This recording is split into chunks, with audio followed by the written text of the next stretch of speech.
दोस्तों, एक दिन मेरे दोस्त ने मुझे फ़ोन करके कहा कि दवाई लेने के बाद भी उनकी मम्मी का बीपी बहुत ज़्यादा हाई है और नीचे नहीं आ रहा है। उनकी लाइफ के लिए हमें डर लग रहा है। ये कहते कहते वो रोने लगे।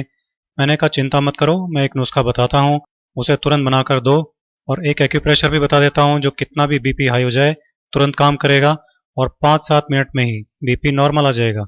मैंने कहा कि 1 कटोरी पुदीने की पत्तियाँ मिक्सी में डालो, साथ में 2-3 चुटकी काली मिर्ची का पाउडर और थोड़ा सा पानी डाल लो और इसको पीस लो। पुदीने की चटनी बन जाएगी। पुदीने की चटनी की 2-3 चम्मच तुरंत इनको खिलाओ। उन्होंने कहा कि हम अभी बनाकर इसे खिलाते हैं। फटाफट 2 मिनट में ही उन्होंने चटनी तैयार कर ली और तुरंत उनको खिला दी। 5-7 मिनट में ही उनका आराम आने लग गया। तब वो मुझसे कहने लगे कि पुदीने की चटनी कभी कभी हम खाते हैं, पर ये इतनी ज़बरदस्त दवा है, हमको मालूम नहीं था। मैंने कहा कि ये घरेलू नुस्खे बहुत तेज़ी से काम करते हैं और बनाने और यूज़ करने में भी बहुत आसान होते हैं, लेकिन बस हमको इनके बारे में मालूम नहीं होता। नेचुरोपैथी और आयुर्वेद में इसको बहुत ऊंचा स्थान दिया गया है।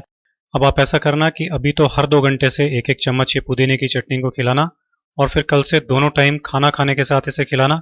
इससे बीपी नॉर्मल रहेगा, बढ़ेगा नहीं। इससे पेट भी साफ रहेगा और गैस भी नहीं बनेगी, क्योंकि पेट की गड़बड़ी और गैस से भी कई बार बीपी हो जाता है। तो अगर इनको इसकी वजह से बीपी बढ़ रहा होगा तो वो प्रॉब्लम भी हमेशा के लिए ख़त्म हो जाएगी। मैंने उनसे कहा कि ज़रा कपड़े सुखाने की 4 चिमटियाँ ले आइए ताकि हाई बीपी का एक्यूप्रेशर भी कर दें। वो चिमटियाँ ले आए। मैंने एक चिमटी उनके बाएं हाथ की बीच की उंगली में लगा दी और दूसरी चिमटी उसी हाथ की सबसे छोटी उंगली में लगा दी। इसी तरह से तीसरी चिमटी उनके दाएं हाथ की बीच की उंगली में लगा दी और चौथी चिमटी दाएं हाथ की सबसे छोटी उंगली में इस तरह से लगा दी। मैंने उनसे कहा कि जैसे ही आपको अनईजी लगने लगे तो आप बता देना, इनको उतार देंगे। 5 मिनट बाद ही उन्होंने कहा कि अनईजी लग रहा है। तब मैंने उन चिमटियों को उतार दिया और फिर बीपी नापा तो बीपी नॉर्मल था। सब लोग ये देखकर चकित रह गए। मैंने कहा कभी भी ऐसी बात हो तो इसे तुरंत कर डालना और इसे रोजाना दिन में एक बार इसी तरह से करना। बीपी हमेशा नॉर्मल बना रहेगा, जान का खतरा भी नहीं रहेगा। सबकी आंखों में आंसू थे, लेकिन वो खुशी के आंसू थे, क्योंकि उनकी माँ की जान अब खतरे से बाहर थी।